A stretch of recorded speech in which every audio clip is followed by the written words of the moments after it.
நேர்களே, முக்கிய செய்தி. அதிமுக முன்னாள் அமைச்சர் எம்.ஆர். விஜயபாஸ்கரின் சகோதரரை கைது செய்ய இடைக்கால தடை விதிக்கப்பட்டிருக்கிறது. 100 கோடி ரூபாய் நில மோசடி வழக்கு தொடர்பாக முன்னாள் அமைச்சர் எம்.ஆர். விஜயபாஸ்கர் கைது செய்யப்பட்டிருக்கக்கூடிய நிலையில் அவரது சகோதரரை கைது செய்ய தற்போது இடைக்கால தடை விதித்து உச்சநீதிமன்றம் உத்தரவை பிறப்பித்திருக்கிறது.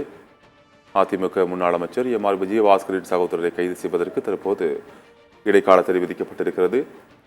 100 கோடி ரூபாய் நில மோசடி வழக்கு தொடர்பாக முன்னாள் அமைச்சர் எம்.ஆர். விஜயபாஸ்கர் தற்போது கைது செய்யப்பட்டிருக்கிறார். இந்நிலையில் அவர் சகோதரரை கைது செய்வதற்கு தற்போது இடைக்கால தடை விதித்து உயர்நீதிமன்றமானது உத்தரவு பிறப்பித்திருக்கிறது.